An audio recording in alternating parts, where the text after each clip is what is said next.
MacVoices is brought to you by Squarespace. Everything you need to create an exceptional website. For a free trial and 10% off your first purchase, visit squarespace.com and use the offer code MacVoices7.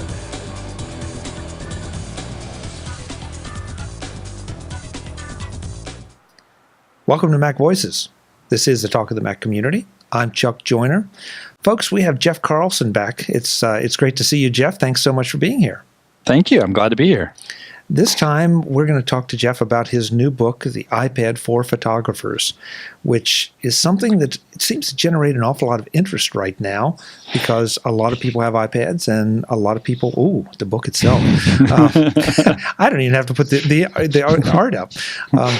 Yeah, a lot of people have iPads, and it seems like more and more of us are doing digital photography, whether it's amateur, semi-serious, serious, iPhone, DSLR, something in between.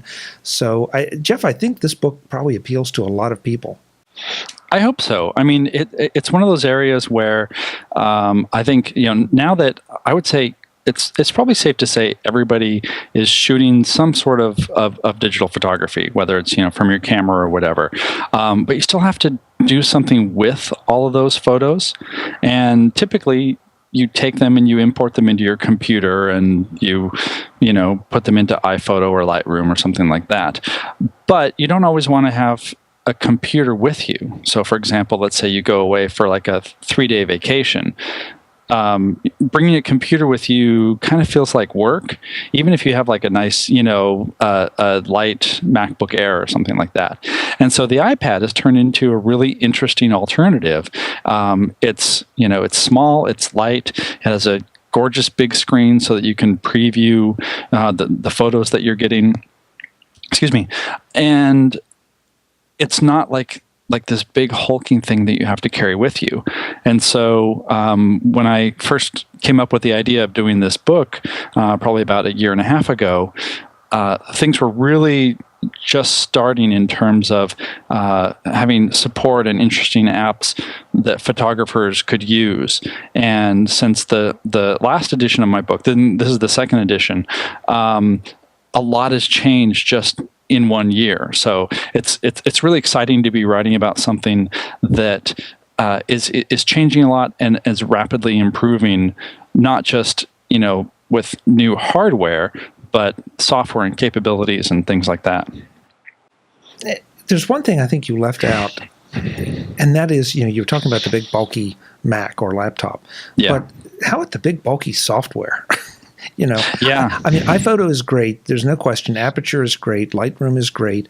But the higher up the sophistication chain you go, the higher up the sophistication chain you go, and it becomes really difficult, imposing, intimidating to work and play with your photos. There's something about the iPad that kind of takes all that away and makes you want to experiment with not just different filters, like Instagram and all those, but with actual photo correction. Right, exactly. And, this is going to sound sort of bizarre, but I think that because the iPad is a tactile device, it's something that you hold with your hands, you do things with your fingers, you're not just, manipulating a mouse. I think that actually adds sort of a closer relationship. And I know that I'm sort of sounding kind of, quasi mystical. You have a relationship with your technology and you love it. But, like when you're dealing with digital photos, in most cases, they're personal in the first place. You're taking pictures of your family or some great place that you've been, and to be able to use your hands to not only review the photos, but maybe make corrections or rate them, do retouching, things like that. It's a little more engaging, and so I think that's a really appealing part of the process. And I also think that the iPad, like, that's not going to be the final repository for all your photos because you just don't have that kind of storage. But you don't have to immediately feed all your photos into the giant maw of your, 50,000 photo Lightroom library, and maybe you'll get to processing it later. Here, like, you're sort of forced to interact with your photos a little more directly, a little sooner than you would than just dumping them in your computer and walking away. So I think that's also a really interesting addition to the fact of being able to work with your photos on the iPad versus in your computer. So the first question here, I guess, is, it seems kind of strange if I'm taking my photos on my iPhone, or if I'm taking my photos with my point and shoot. I don't have a DSLR. It almost seems like a two-step process where I have to now get the photos over on the iPad to work with them, manipulate them in that more favorable environment, then move them back over to the Mac for long-term storage, or upload them to Flickr or SmugMug, wherever I'm going to house them. Right. I'm sorry. No. I was just going to say, any tips or tricks that has to do with that, or am I just missing something that's a necessary workflow? No, you're not missing anything. In fact, I mean, it does add an extra step. What it gives you is a little more flexibility as to where you do stuff. So, if you have a laptop, you can probably, import your photos and stuff and do that anywhere.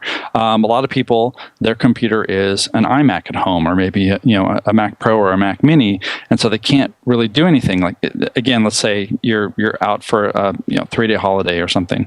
You're not going to be able to really do anything with your photos until you get back home, import them all, and then spend some time sitting in front of your computer going through them. With the iPad, you can sort of time shift a lot of that work, whether it's reviewing or sharing photos on Flickr or something like that. You can move that up a bit. So, for example, let's say you went to some very visual landmark or something like that. You take a lot of pictures. When you're in your hotel room that night, you can start working on them right away on your iPad and see what you have and see, okay, like, these are the, say, 5 shots that I really liked from today that I'm going to upload to Flickr so that my family can see and enjoy this trip that I'm on, even if they can't come with me. Or, when you're on the plane flying back, which would sort of, normally be kind of dead time, you can go through your photos and you can rate them and figure out which ones are good, which ones are keepers, which ones are not so good, which ones might need some more work. And so you're taking advantage of a lot of those little times without having to bring out the whole Aperture Lightroom computer apparatus. And that also just applies. I will admit to being a lazy man when it comes to this. There are some times when I've gone and I've done some shooting. I want to sit on the couch, and I don't necessarily want to go up to my office and sit down in front of my computer, because then I sort of feel like I'm working, but I'm actually relaxing. But I want to see what I got. I want to find the good photos, and so I can do that on the couch on my iPad and relax, and not have it feel like oh God, like I have to get this done. I think that there's a bit of pressure involved. If you really care about your photos, you need to do something with them, and if you don't, if it's just late at night and you don't have the energy to go through them, well, then it makes it sort of there's more pressure the next day because I didn't get 2 of those, and now I've shot 500 new ones, and you sort of find yourself in that cycle of, I'm never ever going to review my photos because it takes so long and it's too much work. And with the iPad, even though it is an intermediary step, you can do some of that and be a little more practical in the moment with your photos than pushing it off until later. So, and that's a problem that I confess to having. We're shooting so many things. You go out on a weekend and you go to an event of some kind. You shoot photos because you want to remember the event. You're having fun doing it. Then you come back and day slips into night, and then the next day slips into the following day. And meanwhile, you've done other things, shot more photos, and it's it can become an imposing task. So the idea of being able to do something in a less pressure-filled, kind of fun way really appeals a lot to me, and I'm sure it does to other people. Definitely, I think so. And a lot of that is also because of some of the apps that are now available. So, for example, when I'm talking about rating and categorizing your photos, if you want to really have a good functional photo library, you want to add metadata to your photos. So you want to be able to say, okay, like this is a 2-star photo. This is a 3-star photo. This one, was blurry because I hit the shutter while I was tripping, so we're going to reject that. Like that sort of information, plus like keywords so that you can find things later. Well, there's an app called Photosmith, and Photosmith lets you do all of that. So you import your photos into Photosmith, and you can review them, you can rate them, you can add all of this sort of important information about the photos to the photos. And then the beauty of this is when you do get back to your computer, Photosmith will sync directly with Lightroom.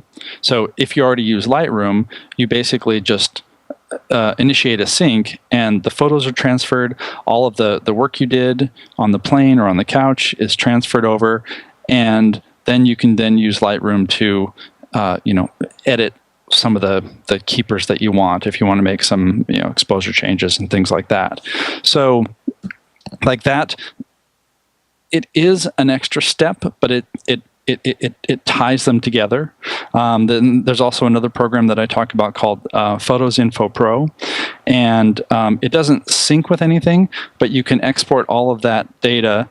You can do this in Photosmith too, but you can export the data as XMP sidecar files. So basically, it's a little text file that's next to a RAW file, or it can get written into a JPEG file, so that all that information ends up in your preferred photo management software, and it's all intact. You don't have like that as another thing you have to do after you've imported your photos. Like that's already done.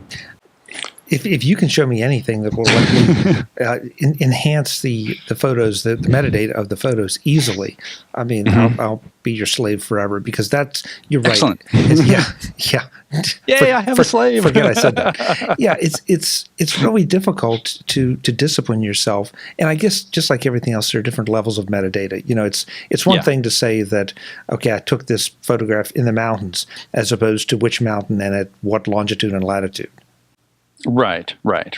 And there's, like one of the things about Photosmith that's nice is you can set up a template that fills in a lot of the IPTC metadata, which is just like listing you as the creator, your contact information, like some of this real basic stuff that it's good to have tied to the file, so that you can search for things later in your photo management software. So like, let's say you want to set up a filter that says, show me all the photos taken with this camera that were in Seattle, or something like that. Like that, you don't have to enter that for every single photo, because honestly, no one would do it. And so this way, you select a batch of photos. You say, I want to use this preset that already has my name and my contact information, and some other key copyright information, and it just gets applied to the photos. And something that most people don't do because it's such a pain in the rear just gets done in one tap. So that's nice, and it's provides a good foundation for having a better photo library to work with for later. So I don't know if I'm sort of going too far into the weeds on your question or not, but no, because I think there are a lot of weeds in this whole topic. I think that people are still trying to figure out workflows. I think they want to take advantage of their iPad. And actually, I'm going to take this in a little different direction, at least for a minute. I just came back from vacation in Las Vegas. And Jeff, I'm constantly amazed at the number of people, and I guess I'm starting to understand it a little more, that are taking pictures with their iPad. Not with their cameras, but with the iPad with Apple's cover. Yes, exactly. My theory is that people love the fact that it's like this super large viewfinder that, they can look at. But a lot of us laughed at, well, who's ever going to take a picture with an iPad? Yet there are plenty of people out there doing it, and there's some benefits to it, I think, because now the photos are on my iPad. I don't have to go through that second step. Exactly. I mean, it also very much demonstrates the whole, use what you have at hand. And so, if somebody is thinking, well, do I want to spend, a few $100s for an iPad, or do I want to spend a few $100s for a camera? Well, the iPad becomes more valuable because you can use it for things other than being a camera, but it is also a camera. And I think especially the iPad mini makes that a little better because it's not as large and unwieldy, although it doesn't seem to have stopped people from using a full-size iPad as a camera. I do think having the big screen as a giant viewfinder, I think is a big part of the appeal. And you also have things like iCloud Photo Stream. So, any photo that I take with my iPad is going to be uploaded to my photo stream. Then I don't have to worry about, transferring it to my computer later because it's going to be sent to PhotoStream, and then if I'm using iPhoto or Aperture, it just automatically gets pushed in, and you can share them with people. Like it eliminates a lot of friction. And I will also point out that when the first edition of the book came out, I didn't cover shooting with the iPad at all because the only iPad that was available was the iPad 2. And although the iPad 2 technically does have cameras, they're really crummy cameras. I mean, the quality is it's just not good. That didn't seem to stop anybody. And the iPad 3 and the 4th generation and the iPad mini, the cameras have improved considerably. So now it makes more sense that you can actually use it as a camera versus, some low resolution blocky something that you would get from an iPad 2.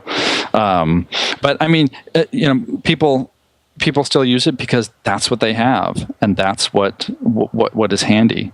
And so in the second edition, I added a completely new chapter about like shooting with the iPad and some of the things you can do.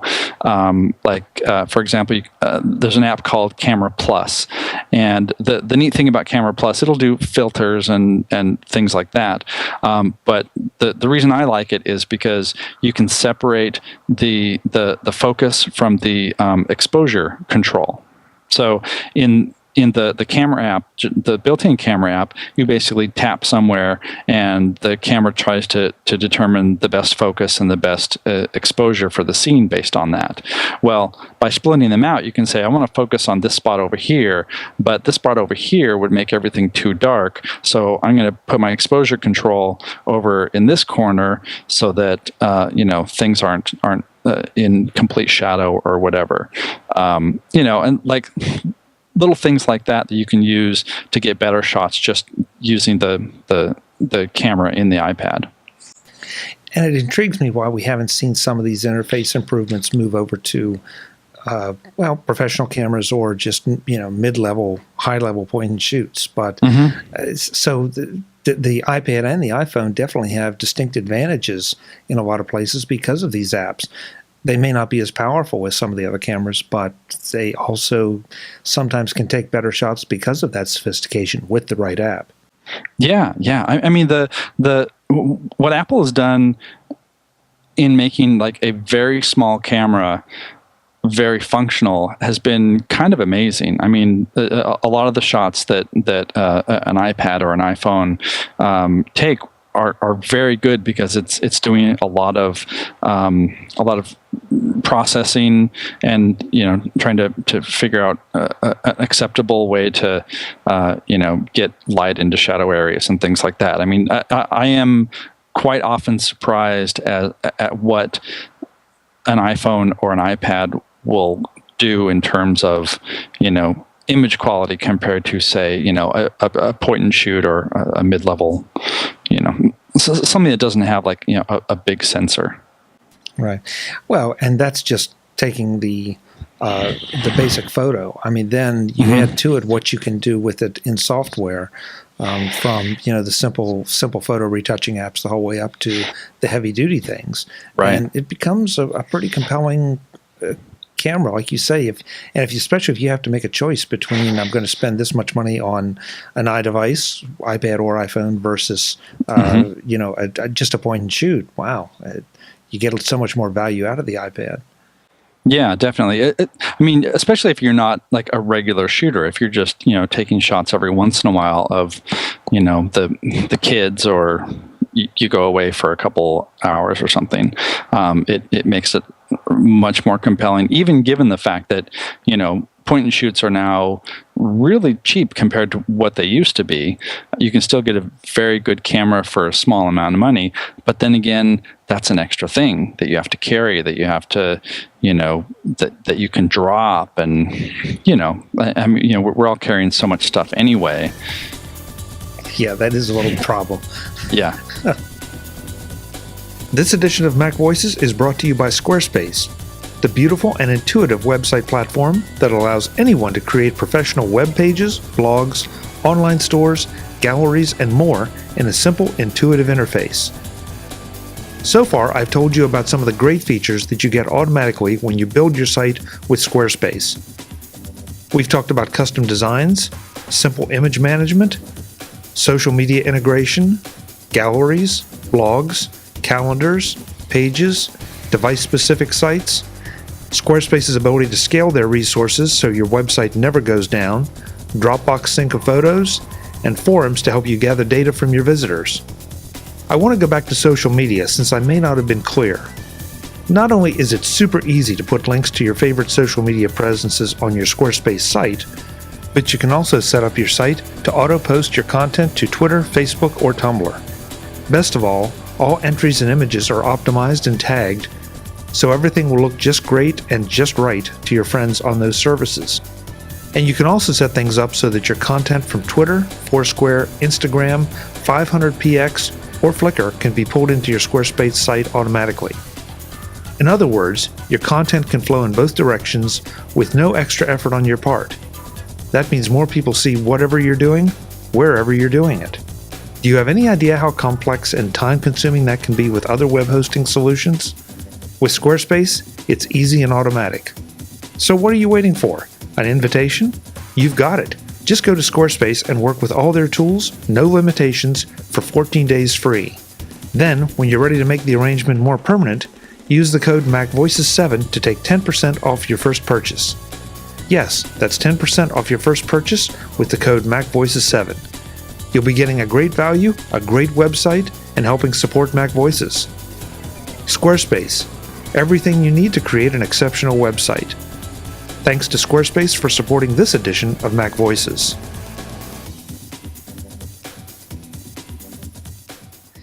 So, we've done a lot of general talking here. What kind of things do you cover in the new book, or the new version of the book, I should say? Yeah. So one of the interesting things that's changed just in the last year has been more of a focus on wireless transfer of photos. And so, for example, there's a thing called, I thought I had one right here, but I guess I don't need a visual aid. iFi, EYE-FI, makes a little SD memory card. We'll just pretend that it's right here in my fingers. And it also has its own little wireless base station, basically. And so you can set it up so that when you take a shot using your camera, while you're shooting, the images that you take are being wirelessly sent to your iPad. So what's neat about this is it skips the whole step later of, okay, now I have to stop shooting and import my photos. But it also lets you have real direct feedback on, okay, like how are these actually turning out?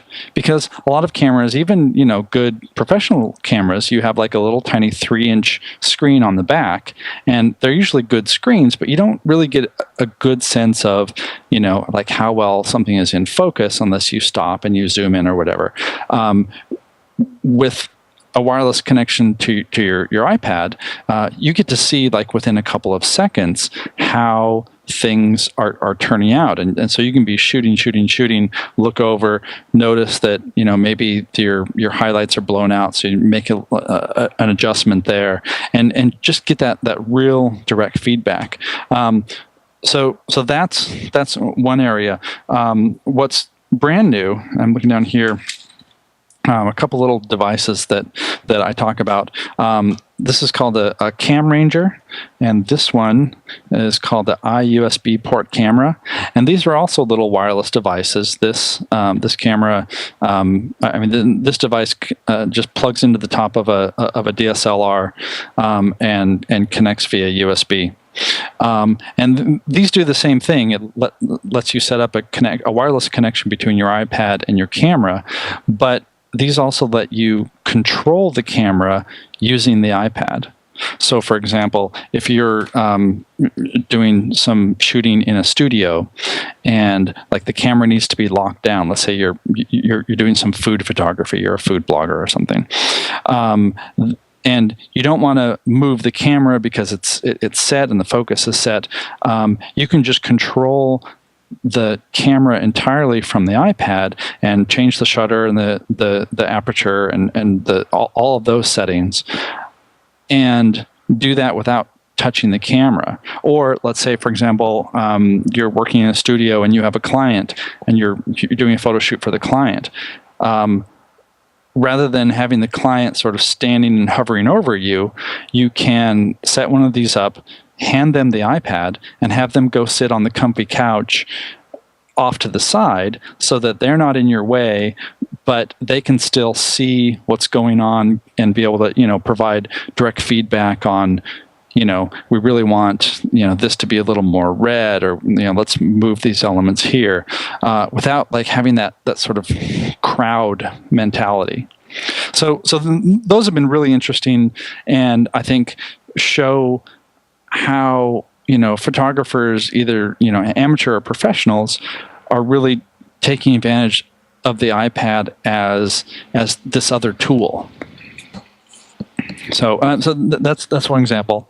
Stop me if I'm blabbering on too much. No, you're doing great. You're doing great. Excellent. Okay. Let's see some other things that are new in the book. I have a discussion of iPhoto for iOS and Adobe Photoshop Touch. Those are two apps that I was not able to include in the first edition because they were announced with the third generation iPad literally the day that my book was being printed. And so we ended up having to write a downloadable addendum. And so now for the second edition, all of that is rolled in and expanded and shows a lot of the capabilities in terms of editing photos, and which it's actually kind of amazing that the iPad, which is what are we, 2.5 years, 3 years old, like there's software now where you can do like actual retouching. You can fix blemishes and things like that. You can remove objects from a scene and have it intelligently fill in the pixels, stuff that you would just sort of think, oh, well, you can't do that unless you have full-blown Photoshop. It's like, no, actually, if you want me to to do some repairs on this image, and and then be able to upload it somewhere quickly, like I can do that, and it won't take very long because I have the tools to do it. And the tools, I don't want you to get into a comprehensive list here of all the tools, because frankly, we'd probably be here for a while. But yeah, it's interesting that we've seen Adobe kind of take the high ground, as you would expect Adobe to do, and deliver some really powerful tools for the iPad. Then there's some other companies that have taken a different approach, and they put a lot of power, sometimes in what I call one-trick pony applications, where they just do one or two things, but they're things you really want to do. They're really cool things. Yeah. And then there's some others that have tried to maybe step on Adobe's toes a little bit and add a little more sophistication, sometimes with really good interfaces, sometimes maybe not quite as approachable as you'd like. Any favorites that you have? Anything that you can recommend to folks? Yeah, I think, well, there are a few. If you're sort of more familiar with the Photoshop style of editing, where you're going to have layers, you're going to have sliders and adjustments like that, there's an app called Photogene, which is really good. It gives a good Photoshop style experience and good results. On the other end of the spectrum, you have something called Snapseed, which is now owned by Google and is now free. And Snapseed is a lot more intuitive. So you can you don't have as many features, but you can do most of what you would want to do to a photo, like changing the tones, making color adjustments, adding filters and effects. But rather than having to feel like you have to have an advanced degree in color theory, you can, just pull up your image and, for example, let's say you wanted to do some tonal adjustments. By dragging your finger up and down, you can choose, and doing this anywhere on the screen, you can choose whether you want to change like the contrast or the saturation or the brightness of an image. And then to actually make the change, you just drag left or right anywhere. So you're not having to pinpoint the exact control or whatever. And you get immediate feedback, and within like a few swipes, you can dramatically fix or improve an image that needed a little bit of help. So that's an example of, I think, developers thinking, you know what? Yes, the Photoshop style works. It's been done for a long time, but this is a touch interface. We don't have to do it that way. So then there's another app called Handy Photo, and the company that makes it, they started off with little sort of one-trick pony apps. There was one called Touch Retouch and another called Anti-Crop, and they basically rolled those functionality into an app that I think is $2 now instead of $1. So big money there, and you can take things out of your photo. So an example that I have, when I was at Macworld, iWorld, I did a session on the iPad for photographers. And I have a photo of my daughter playing in a pile of leaves. And it's a fun photo. And I didn't realize until later that there was this like plastic tricycle colored thing in the background that's completely obvious when you look at the photo, and I totally missed it while I was shooting because I was concentrating on her. Well, using Handy Photo or Touch Retouch, you literally, you just paint over the object and you hit the apply button and the object goes away, and it figures out based on the area around it, like what that would look like if that object was never there, and you can't tell. And it was a lot of fun in my presentation because I did that, and the whole audience was just like, whoa, which is always a fun reaction to get, because it looks like magic, and it's being done on an iPad that's not, a full-blown computer, as they say. So that's cool for that kind of stuff.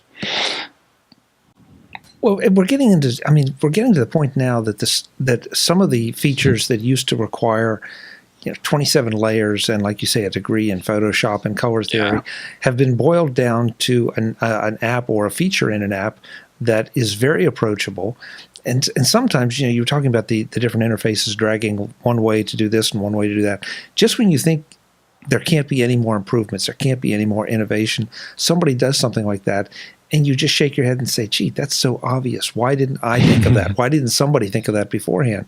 Yeah. So and the iPad being just this old, not very old, I mean, there feels like there's a long way to go here, and especially with images, because it's something everybody wants to play with. Mm-hmm. Yeah, I would agree. I mean, I honestly think that in, let's say, 3 or 4 years, you'll probably be doing most of your photo stuff on an iPad, because the processor capability, the memory, like all that's going to improve. All that's going to get faster and more capable. And so like, I think if you're a pro, you will probably then go to your big iron Mac Pro, which by then will be about this big, the size of a battery. Round. Yeah, round, yeah. Or your laptop or whatever. But the idea that, you can't do this on a tablet because a tablet is somehow a lesser device. There just won't be that distinction, and so. I mean, what's exciting about this right now is, like, this is really early days. Even looking at what you can do with photos today on the iPad compared to what you could do when it first came out. I mean, when it first came out, Apple's idea for doing photos on an iPad is you bring some in so that you can see them big and show them to your friends. And I think a lot of Apple's design choices have reflected that. I think I'm not a programmer, but I've heard from enough programmers that have told me that the underpinnings of the iPad's photo architecture can make it difficult to implement a whole lot of things. This sounds sort of inside baseball, but basically. Like Apple is following its philosophy of how photos should be approached and worked with, and they've expanded that quite a bit with iPhoto for iOS. But developers have still been able to say, okay, you know what I really want to do is this, and made it work. So it's all fertile ground for new ideas and new approaches to how we interact with photos and store them and all of that, which is exciting. I mean, it's interesting, and I'm really happy to have sort of jumped at the ground level and got to learn all this and write about it. Jeff, let's wrap this up with one particular app that you haven't mentioned, and or if you did, you just did in passing, and I'm a little surprised. What am I thinking? iPhoto for iPad, or for iOS, I guess. Worth it? Not worth it? Good contender for organization, grading, some of the things you talked about, or some of the other apps superior? It has some very basic organization features, and so I don't really recommend it for that. It's not the tool that you will use to organize your photos, but it's definitely a tool that you would use for editing and sharing them. So I mean, it does some interesting things in terms of being able to. You can mark some photos as as being like a favorite. Like, you don't have ratings, but you can say like this is a pick, or this is has like a little blue ribbon badge, like a favorite. It has an interesting feature for sharing photos between devices. If somebody is like near you or on the same network, you can beam them photos, which is kind of interesting. But mostly, what's interesting are its editing capabilities. Partly because if you're familiar with iPhoto on the Mac, it does a lot of things that iPhoto on the Mac doesn't do. So you can edit like selective areas of a photo. In iPhoto on the Mac, like if you want to make an area brighter, you're making the whole picture brighter. But here you can just paint the areas that you want that are in shadow and then increase the exposure just for those, for example, which is a very helpful thing, especially if you have something where your foreground ended up being really dark, for example. So that's good. It has pretty good integration, such that you can do some editing. You can compare photos, pick one to edit, and then take that through to then uploading it to Facebook or Flickr or whatever. It's a surprisingly powerful image editor, and actually it's one that I turn to the most because it also has a lot of those intuitive capabilities like Snapseed, where rather than saying I want to increase the exposure level value slider thing, you can just tap where it's dark on your photo and drag to increase the exposure there or the lightness, and it has some of the contextual knowledge of, oh, okay, you're working on an area that looks like a sky. So what you probably want to do is you're probably trying to make this a more blue sky or a less blue sky. So it has like some of those smarts to it that take a lot of the, I don't want to say it takes the thinking out of it, but it makes it more natural to think, okay, like I know what's wrong with this photo. It's too dark and the sky looks blah. And what I want to do is make it bright and have the sky look blue. And you can do that mostly intuitively. So. Okay, so it sounds like maybe it's an app you want in your arsenal, but it might not necessarily be the first choice for some things. Yeah, for some things. I mean, in terms of like the organization stuff that I was talking about earlier, that is really more specialized for something like Photosmith or Photos Info Pro. What interests me about that is being able to sort of work on your photos in a group to find out what's good, and then you can take those and hand those off to an editing app to do whatever corrections you might need to make those good shots just a little bit better, and then share them on again Flickr or 500px or whatever. So let's get into specifics on the book. This is an actual book, like you just showed us. It is. Is there a digital version available? Yeah. Okay. So you can, if you order from Amazon, there's a Kindle version available, as well as the paperback version. I believe there's also a Nook version available if you get it from Barnes & Noble. If you order from PeachBit directly, you can get PDF or EPUB or I think maybe Kindle version there too. I'd have to go look again. And PeachBit has a bundle, so you can basically get everything, print book and ebook in various flavors, so that you can have the book to flip through at home, or have a copy that's on your iPad to refer to when you're out and about or whatever. Right. And the pricing is The pricing is, again, I should know this offhand. So the list price is $24.99 for the paperback.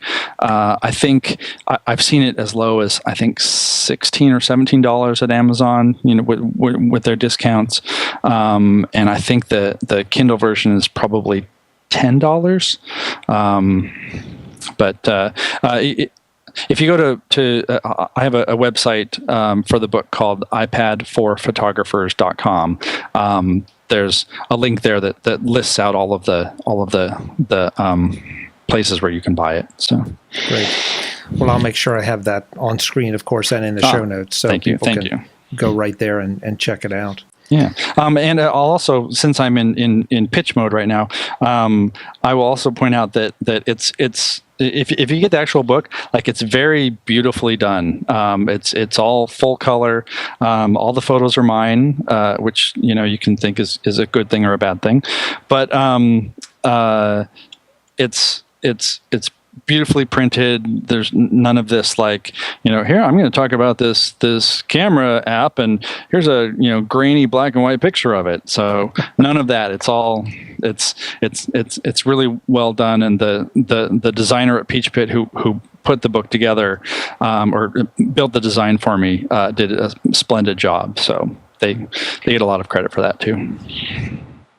Well, the book is iPad for Photographers, from Peach Pit, and you can get it in a lot of different ways. And Jeff, thank you for sharing. It's a topic that I think is, again, like we said at the top of the show, is just more and more interesting to more and more people, because more and more people are taking more and more pictures and want to do interesting things with them, not just post them to Instagram. Yes, I agree. Thank you. Yeah. So, folks, we're going to do a little surprise for you here. This is the end of this show, but Jeff and I are going to take a break, get a glass of water, then come back, and we're going to record another session on MacVoices. Jeff is doing another project with Take Control called, guess what? Take Control of Your Digital Photos, which is a whole different topic, but obviously related. So this is going to be 2 shows, each one focused on this book, the book we just talked about, and then, of course, the new project for Take Control. But I hope you'll stop by and, what is it they used to say on the old serials? Stay tuned when you will hear Jeff say, "Oh, Hi-Yo Silver." I don't know. I'm blanking. Okay, good. We'll go with the Lone Ranger theme here. That's the first thing that came to my head. Yeah, well, that's good. That's good. No, so please join us again on a future version of MacVoices, where we'll be talking again more with digital photos with Jeff Carlson. I'm Chuck Joyner. This is the Talk of the Mac Community, MacVoices. Thanks for watching. Visit MacVoices.com for links, show notes, to subscribe, to connect with Chuck on Twitter, app.net, Google+, Facebook, and for more Apple, Mac, and tech-related shows, including MacVoices, Mac Notables, the Mac Jury, and the MacVoices Briefing. Advertising handled by Backbeat Media at backbeatmedia.com.